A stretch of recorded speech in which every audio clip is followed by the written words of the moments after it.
ಬೀದರ್ನಲ್ಲಿ ಈಗ ಶಾಪಿಂಗ್ ಇನ್ನಷ್ಟು ಸ್ಮಾರ್ಟ್ ಯಾಕೆಂದ್ರೆ ಬಂದಿದೆ ರಿಲಯನ್ಸ್ ಡಿಜಿಟಲ್ನ ಹೊಸ second branch. TV, fridge, washing machine, mobile, laptop ಸೇರಿದಂತೆ ಎಲ್ಲ ಹೊಸ ಟೆಕ್ನಾಲಜಿ ಉತ್ಪನ್ನಗಳು ಈಗ ಒಂದೇ ಜಾಗದಲ್ಲಿ ಲಭ್ಯ. ಗ್ರ್ಯಾಂಡ್ ಓಪನಿಂಗ್ ಆಫರ್ ಈಗ ಜೋರಾಗಿದೆ. ಆಯ್ಕೆ ಮಾಡಿದ ಪ್ರಾಡಕ್ಟ್ಗಳ ಮೇಲೆ 26,000 ತನಕ ಇನ್ಸ್ಟೆಂಟ್ ಡಿಸ್ಕೌಂಟ್ ಪಡೆಯಿರಿ. ಸುಲಭ ಫೈನಾನ್ಸ್ ಸೌಲಭ್ಯ, ವೇಗವಾದ ಡೆಲಿವರಿ ಮತ್ತು ಇನ್ಸ್ಟಾಲೇಷನ್, ದೊಡ್ಡ ದೊಡ್ಡ ಬ್ರ್ಯಾಂಡ್ಗಳ ಅತ್ಯುತ್ತಮ ಕಲೆಕ್ಷನ್. ಹಾಗಾದ್ರೆ ಇನ್ನೇಕೆ ತಡ? ಇವತ್ತೇ ಭೇಟಿ ನೀಡಿ ರಿಲಯನ್ಸ್ ಡಿಜಿಟಲ್, ಗುಂಪಾ ಮೇನ್ ರೋಡ್, ಮೈಲೂರು ಕ್ರಾಸ್ ಹತ್ತಿರ, ಬೀದರ್. ಹೆಚ್ಚಿನ ಮಾಹಿತಿಗಾಗಿ ಸ್ಕ್ರೀನ್ ಮೇಲೆ ಕಾಣಿಸುತ್ತಿರುವ ಸಂಖ್ಯೆಗೆ ಕರೆ ಮಾಡಿ.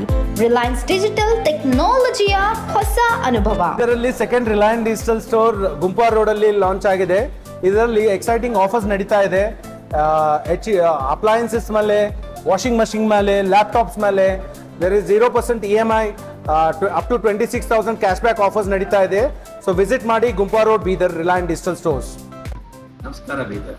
ರಿಲಯನ್ಸ್ ಡಿಜಿಟಲ್ 2ನೇ ಸ್ಟೋರ್ ಈಗ ಗುಂಪಾ ರೋಡ್, ಮೈಲಿ ಕ್ರಾಸ್ ಅಲ್ಲಿ ಓಪನ್ ಆಗಿದೆ. ನಮ್ಮಲ್ಲಿ ಎಲ್ಲ ಥರದ 70+ ಬ್ರ್ಯಾಂಡ್ಸ್ ಅವೈಲೇಬಲ್ ಇದೆ. ಅದ್ರ ಜೊತೆಗೆ ನಿಮಗೆ ಫ್ರೀ ಡೆಲಿವರಿ, ಇನ್ಸ್ಟಾಲೇಷನ್ ಮತ್ತು ಪೇಪರ್ ಫೈನಾನ್ಸ್ ಕೂಡ ಲಭ್ಯವಿದೆ. ನಮ್ಮಲ್ಲಿ ಎಕ್ಸೈಟಿಂಗ್ ಆಫರ್ ಜೊತೆ ಈಸಿ EMI ಮತ್ತು ಒಳ್ಳೆ ಡಿಸ್ಕೌಂಟ್ಸ್ ಆಫರ್ ನಡೀತಾ ಇದೆ. ಒಂದ್ಸರಿ ವಿಸಿಟ್ ಮಾಡಿ Reliance Digital second store, Gumpa road.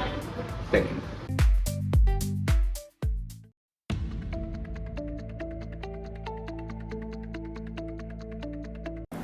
CCN ನ್ಯೂಸ್ಗೆ ಸ್ವಾಗತ. ನಾನು ನಿಮ್ಮ ಲಕ್ಷ್ಮಿ ಗಾದ್ಗೆ.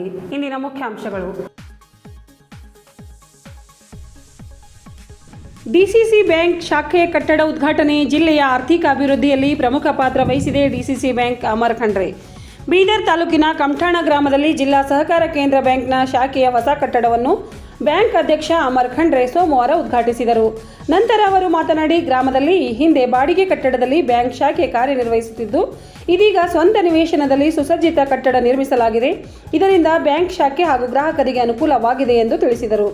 ಜಿಲ್ಲಾ ಸಹಕಾರ ಕೇಂದ್ರ ಬ್ಯಾಂಕ್ ಜಿಲ್ಲೆಯ ಆರ್ಥಿಕ ಅಭಿವೃದ್ಧಿಯಲ್ಲಿ ಪ್ರಮುಖ ಪಾತ್ರ ವಹಿಸುತ್ತಾ ಬಂದಿದೆ. ರೈತರು, ಮಹಿಳೆಯರು, ದುಡಿಯುವ ವರ್ಗದವರ ಏಳಿಗೆಗೆ ಅವಿರತ ಶ್ರಮಿಸುತ್ತಿದೆ ಎಂದು ಹೇಳಿದರು. ಜಿಲ್ಲೆಯ ಜನರು ಬ್ಯಾಂಕ್ನ ವಿವಿಧ ಸೌಲಭ್ಯಗಳ ಪ್ರಯೋಜನ ಪಡೆದು ಆರ್ಥಿಕ ಅಭಿವೃದ್ಧಿ ಸಾಧಿಸಬೇಕೆಂದು ಸಲಹೆ ನೀಡಿದರು. ಜಿಲ್ಲಾ ಸಹಕಾರ ಕೇಂದ್ರ ಬ್ಯಾಂಕ್ ಉಪಾಧ್ಯಕ್ಷ ಅಭಿಷೇಕ್ ಪಾಟೀಲ್, ಮುಖ್ಯ ಕಾರ್ಯನಿರ್ವಹಣಾಧಿಕಾರಿ ಮಂಜುಳಾ ಎಸ್, ನಿರ್ದೇಶಕರಾದ ಶಕುಂತಲಾ ಬೆಲ್ದಾಳೆ, ಉಮೇಶ್ ಕುಲಕರ್ಣಿ, ಬಸವರಾಜ್ ಚಟ್ನಳ್ಳಿ, ಬಸವರಾಜ್ ಕಾಮಶೆಟ್ಟಿ, ಯದ್ಲಾಪುರ್ PKPS ಅಧ್ಯಕ್ಷ ಸಂತೋಷ್ ಪಾಟೀಲ್, ಅಯಾಸ್ಪುರ್ NSSK ನಿರ್ದೇಶಕ ಕುಶಾಲ್ ಯಾಬ, ಬ್ಯಾಂಕ್ ಸಿಬ್ಬಂದಿ, ಗಣ್ಯರು ಹಾಗೂ ಗ್ರಾಮಸ್ಥರು ಇದ್ದರು.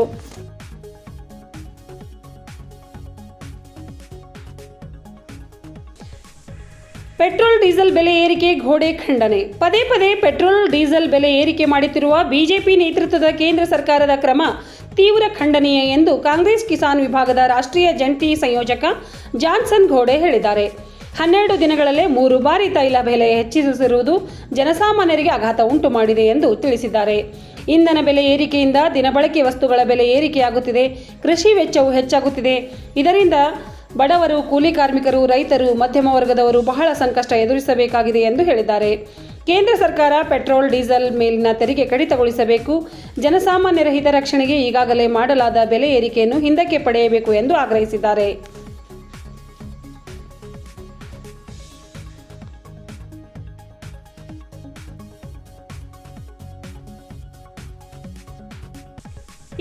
ರಿಂದ ಬಿತ್ತನೆ ಬೀಜ ವಿತರಣೆಗೆ ಚಾಲನೆ. ಪ್ರಭು ಚೌಹಾಣ್.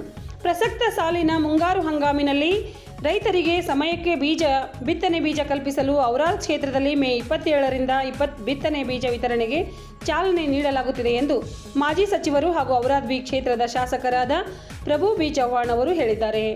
ಈ ಕುರಿತು ಪತ್ರಿಕಾ ಪ್ರಕಟಣೆ ಮಾಡಿರುವ ಅವರು 27ರಂದು ಔರಾದ್, ಏಕಂಬ, ಭಂಡಾರಕುಮಟಾ, 28ರಂದು ಕಮಲ್ನಗರ್, ಠಾಣಾ, ಕುಸ್ನೂರ್, ಸಂತಪುರ್, 29ರಂದು ಚಿಂತಾಕಿ, ವಡಗಾಂವ್ ಹಾಗೂ ತಾಬ್ಕಾ ರೈತ ಸಂಪರ್ಕ ಕೇಂದ್ರಗಳಲ್ಲಿ ಬಿತ್ತನೆ ಬೀಜ ವಿತರಣೆಯನ್ನು ಆರಂಭಿಸಲಾಗುತ್ತಿದೆ. ರೈತ ಸಂಪರ್ಕ ಕೇಂದ್ರಗಳಲ್ಲಿ ಆಯಾ ಗ್ರಾಮಗಳ ರೈತರಿಗೆ ನಿಗದಿತ ದಿನಾಂಕಗಳಂದು ಬಿತ್ತನೆ ಬೀಜಗಳನ್ನು ಸಮರ್ಪಕವಾಗಿ ಪೂರೈಸಲು ವ್ಯವಸ್ಥೆ ಮಾಡಿಕೊಳ್ಳಬೇಕು. ಔರಾದ್ ಕ್ಷೇತ್ರದಲ್ಲಿ ಹೆಚ್ಚಾಗಿ ಸೋಯಾಬೀನ್, ತೊಗರಿ ಬೆಳೆಗಳನ್ನು ಬೆಳೆಯಲಾಗುತ್ತಿದೆ. ಅಲ್ಲದೆ ರೈತರು ಬೆಳೆಸುವ ಇತರೆ ಬೆಳೆಗಳಿಗೆ ಬಿತ್ತನೆ ಬೀಜಗಳನ್ನು ಅವಶ್ಯಕತೆಗೆ ಅನುಗುಣವಾಗಿ ಸಮರ್ಪಕ ಪ್ರಮಾಣದಲ್ಲಿ ಒದಗಿಸಬೇಕೆಂದು ಮತ್ತು ಗುಣಮಟ್ಟದ ಬಿತ್ತನೆ ಬೀಜಗಳನ್ನು ಪೂರೈಸಬೇಕೆಂದು ಕೃಷಿ ಇಲಾಖೆಯ ಜಂಟಿ ನಿರ್ದೇಶಕರಿಗೆ ತಿಳಿಸಿದ್ದೇನೆ. ಸಕಾರಾತ್ಮಕವಾಗಿ ಸ್ಪಂದಿಸಿದ್ದಾರೆ. ಸಹಾಯಕ ಕೃಷಿ ನಿರ್ದೇಶಕರು ಈ ಬಗ್ಗೆ ಹೆಚ್ಚಿನ ಗಮನ ಹರಿಸಬೇಕು, ಬಿತ್ತನೆ ಬೀಜದ ಕೊರತೆಯಾಗದಂತೆ ನೋಡಿಕೊಳ್ಳಬೇಕೆಂದು ಸೂಚಿಸಿದ್ದಾರೆ. ಬಿತ್ತನೆಗೂ ಮುನ್ನ ರೈತರು ವಹಿಸಬೇಕಾದ ಮುನ್ನೆಚ್ಚರಿಕೆ ಕ್ರಮಗಳು, ಹವಾಮಾನ ಪರಿಸ್ಥಿತಿಗೆ ಅನುಗುಣವಾಗಿ ಯಾವ ಸಮಯದಲ್ಲಿ ಬಿತ್ತನೆ ಮಾಡಬೇಕು, ಯಾವ ಬೆಳೆಗಳಿಗೆ ಯಾವ ರೀತಿಯ ನಿರ್ವಹಣೆ ಅಗತ್ಯ ಎನ್ನುವ ಬಗ್ಗೆ ರೈತರಿಗೆ ಕೃಷಿ ಇಲಾಖೆ ವತಿಯಿಂದ ತಿಳುವಳಿಕೆ ಮೂಡಿಸುವ ಕೆಲಸ ಪರಿಣಾಮಕಾರಿಯಾಗಿ ಮಾಡಬೇಕು ಎಂದು ನಿರ್ದೇಶನ ನೀಡಿದ್ದಾರೆ. ನಮ್ಮೆಲ್ಲರಿಗೂ ಅನ್ನ ನೀಡುವ, ಪೋಷಿಸುವ ರೈತ ದೇಶದ ಬೆನ್ನೆಲುಬಾಗಿದ್ದಾನೆ. ರೈತರಿಗೆ ಸರ್ಕಾರದ ಸೌಲಭ್ಯಗಳು ಸಮರ್ಪಕವಾಗಿ ಕಲ್ಪಿಸಲು ಅಧಿಕಾರಿಗಳು ಪ್ರಾಮಾಣಿಕ ಪ್ರಯತ್ನ ಮಾಡಬೇಕು. ಅವರಿಗೆ ಯಾವುದೇ ರೀತಿಯ ತೊಂದರೆಯಾಗದಂತೆ ನೋಡಿಕೊಳ್ಳಬೇಕು. ಇಳುವರಿ ಹೆಚ್ಚಾಗಿ ಆರ್ಥಿಕವಾಗಿ ಸದೃಢರಾಗಲು ರೈತರಿಗೆ ಸಹಕರಿಸಬೇಕೆಂದು ತಿಳಿಸಿದ್ದಾರೆ.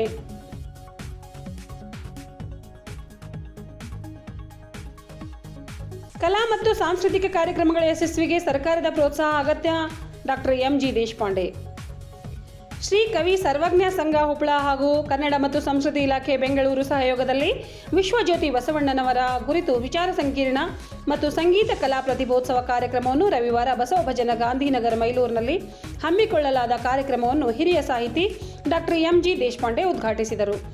ನಂತರ ಅವರು ಮಾತನಾಡಿ, ಸರ್ಕಾರವು ಸಂಘ ಸಂಸ್ಥೆಗಳಿಗೆ ವಿಶೇಷ ಸಹಾಯ ಹಾಗೂ ಪ್ರೋತ್ಸಾಹ ನೀಡಿದಾಗ ಮಾತ್ರ ಇಂತಹ ಕಲಾ ಮತ್ತು ಸಾಂಸ್ಕೃತಿಕ ಕಾರ್ಯಕ್ರಮಗಳು ಯಶಸ್ವಿಯಾಗಿ ನಡೆಯಲು ಸಾಧ್ಯವಾಗುತ್ತದೆ ಎಂದು ನುಡಿದರು. ಮುಂದಿನ ದಿನಗಳಲ್ಲಿ ಇಂತಹ ಕಾರ್ಯಕ್ರಮಗಳು ಅಗತ್ಯತೆಯನ್ನು ಅವರು ಒತ್ತಿ ಹೇಳಿದರು. ಬಸವೇಶ್ವರ ಮಂದಿರದ ಅಧ್ಯಕ್ಷ ನಾಗಭೂಷಣ್ ಮಡೆಪ್ಪ ಕಮಠಾಣೆ ಮಾತನಾಡಿ, ಹಳೆಯ ಜನಪದ ಕಲೆಗಳು ನಶಿಸುವ ಅಂಚಿನಲ್ಲಿದ್ದು ಸರ್ವಜ್ಞ ಕಲಾ ಸಂಘವು ಗಾಂಧಿನಗರದಲ್ಲಿ ಬಸವಣ್ಣನವರ ವಿಚಾರಧಾರೆಗಳೊಂದಿಗೆ ಸಂಸ್ಕೃತಿ ಹಾಗೂ ಸಂಗೀತ ಕಾರ್ಯಕ್ರಮಗಳನ್ನು ಆಯೋಜಿಸಿರುವುದು ಶ್ಲಾಘನೀಯ ಎಂದರು. ನಿವೃತ್ತ BSNL ಅಧಿಕಾರಿ ಶಿವರಾಜ್ ಕಾಳಶೆಟ್ಟಿ ಅವರು ಬಸವಣ್ಣನವರ ಜೀವನ ಚರಿತ್ರೆ ಮತ್ತು ಅವರು ನಡೆದು ಬಂದ ದಾರಿಯ ಕುರಿತು ಸವಿವರವಾಗಿ ವಿವರಿಸಿದರು. ಕಾರ್ಯಕ್ರಮದಲ್ಲಿ ಕುಂಬಾರ ಸಮಾಜದ ಅಧ್ಯಕ್ಷ ವಿಠ್ಠಲ್ ಕಾರಮುಂಗಿ ಸೇರಿದಂತೆ ನೂರಂದಪ್ಪ ಮೀನ್ಕೆರಿ, ಶಾಮಣ್ಣ ನೇಳ್ಗಿ ಹಾಗೂ ಮಲಶೆಟ್ಟಿ ಉಪಸ್ಥಿತರಿದ್ದರು. ಕಾರ್ಯಕ್ರಮದಲ್ಲಿ ಗೋಂದಳಿ ಪದ, ಗೀಗಿ ಪದ, ತತ್ವ ಭಜನೆ ಪದ, ಭಕ್ತಿಗೀತೆ, ಜಾನಪದ, ಮೊಹರಂ ಪದ, ಸಂಪ್ರದಾಯ ಪದ, ಮಹಿಳಾ ಡೊಳ್ಳು ಹಾಗೂ ಬುಲಾಯಿ ಪದ ಸೇರಿದಂತೆ ವಿವಿಧ ಸಾಂಸ್ಕೃತಿಕ ಕಲಾ ಪ್ರದರ್ಶನಗಳು ನಡೆದವು. ಕಲಾವಿದರಾದ ಶಿವಾಜಿ ಗೋಂದಳಿ, ದೇವದಾಸ್ ಚಿಮ್ಕೋಡೆ, ಮಲ್ಲಪ್ಪ ಯರ್ನಳ್ಳಿ, ಸುಧಾಕರ್ ಹುಬ್ಬಳ, ಸುನೀಲ್ ಹುಬ್ಬಳ, ಸಂತೋಷ್ ಜೋಳದಾಬ, ಬೇಬಾವತಿ ಶಿವರಾಜ್, ಶಂಕರ್ ಕಚೊಂಡಿ, ಚಿನ್ನಮ್ಮ ದೊಡ್ಡಮನಿ, ಶೋಭಾವತಿ ಹಾಗೂ ಶಾಂತಾಬಾಯಿ ಬಾಬುರಾವ್ ಮತ್ತು ತಂಡಗಳು ಪ್ರೇಕ್ಷಕರನ್ನು ಮನರಂಜಿಸಿದರು. ಕಾರ್ಯಕ್ರಮದ ಸ್ವಾಗತವನ್ನು ಮನೋಹರ್ ಹುಬ್ಬಳ ನೆರವೇರಿಸಿದ್ದು, ನಿರೂಪಣೆಯನ್ನು ಶ್ರೀಮತಿ ಸಿದ್ದಮ್ಮ ಬಸವಣ್ಣವರು ನಡೆಸಿಕೊಟ್ಟರು.